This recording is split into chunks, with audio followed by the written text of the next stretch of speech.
Bonjour, nous sommes en direct de Uspring, l'événement du groupe FICAD dédié au learning, et je suis avec Aziz Morsli, qui est directeur général de Good Habits. Bonjour Aziz. Bonjour, enchanté. Alors Good Habits, de quelles bonnes habitudes on parle? Déjà, Good Habits, on est un des leaders européens sur la partie formation professionnelle en ligne. Ouais, On couvre spécifiquement tout ce qui est compétences humaines et compétences digitales, avec une mission très claire qui est de transformer en fait la formation en habitude fun plutôt que de la formation ponctuelle et inintéressante. Donc vraiment l'idée de Good Habits, c'est ça. Et on couvre tout le cycle RH, de la partie onboarding à la partie upskilling, avec un catalogue de formations de 250 formations, pas mal. euh, localisées en une vingtaine de langues. On Ouais. couvre un ensemble de langues pour tout le périmètre européen. Et ces formations sont faites et constituées sous forme de mini-activités, donc des formations hyper courtes qui permettent vraiment de mettre cette formation au quotidien, dans le quotidien des professionnels, en couvrant des sujets type leadership, communication, transformation digitale ou même acculturation à l'IA. Super, du coup vous êtes aux premières loges. Je vais me servir de vous pour un peu comprendre. Selon vous, quels sont les trois piliers pour une entreprise pour devenir une organisation apprenante? Ouais. C'est une très bonne question et la question est souvent répétée. Et un des axes pour nous qu'on considère de manière hyper importante, un, c'est obligatoirement de mettre en face les personnes qui dirigent, top, face à la responsabilité de la formation, Ouais, c'est-à-dire un devoir d'exemplarité. Si en fait déjà ce devoir d'exemplarité n'existe pas dans l'entreprise, c'est très difficile de créer une ADN de formation au niveau de la boîte. Donc, grosso modo, premièrement, l'exemplarité. Ok. exactement. La deuxième partie pour nous, c'est comment on fait pour rendre cette formation accessible et personnalisée.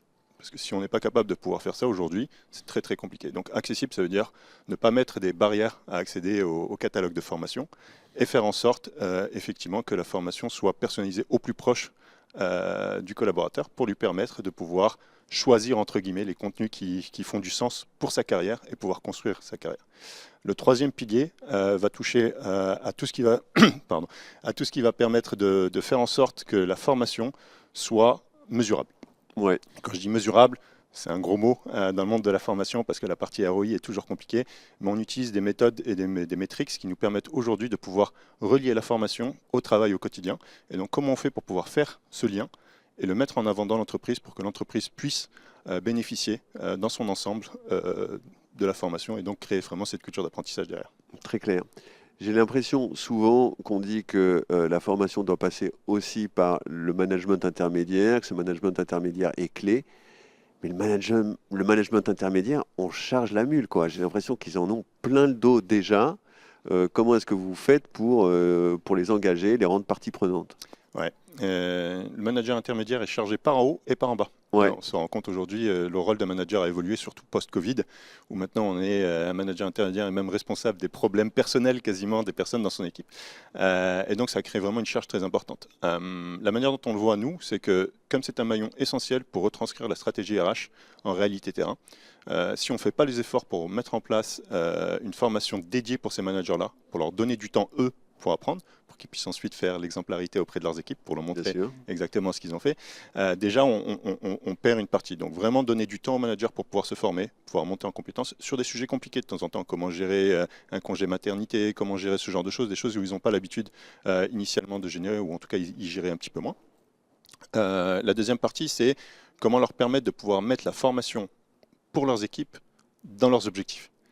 Et ça, c'est un gros sujet où on voit de plus en plus d'entreprises, en tout cas des entreprises qui avancent très très vite, ou qui mettent la formation dans les objectifs, la formation des équipes dans les objectifs des Bien. managers. Et donc ça commence par là. À partir du moment où on est en capacité de pouvoir donner du temps à ces managers-là et leur permettre en plus de pouvoir refléter la formation de leurs équipes dans leurs objectifs, donc leur mettre cette incentive Ouais, directement, on est en capacité de pouvoir embarquer ces managers-là. excellent. Euh, quels sont les futurs projets de Good Habits?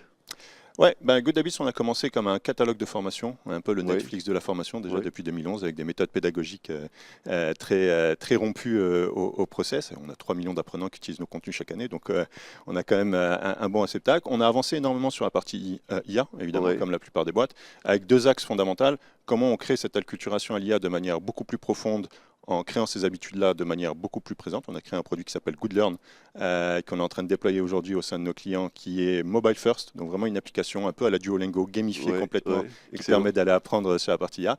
Et une deuxième partie, comment on fait pour capturer la connaissance au sein des entreprises, pour permettre de la capturer, la structurer et ensuite la partager. Pourquoi la connaissance? Parce que la formation est toujours à la limite de la connaissance, on va dire entre guillemets, et on s'est rendu compte que l'expertise est souvent dispatchée, tout en grande entreprise, surtout dans les grands groupes où ça peut se passer dans une business unit perdue quelque part au Chili. Et donc comment on fait pour aller récupérer cette expertise d'un expert, la structurer et la retranscrire en contenu de formation. Et donc là, on a un outil qui s'appelle Expert qu'on met à disposition des équipes qui leur permet vraiment de créer ces interviews-là, d'aller récupérer l'expertise et ensuite de créer du contenu formation disponible dans le catalogue. Super, ça donne envie. Merci beaucoup, Merci Aziz. beaucoup. Merci et bonne journée.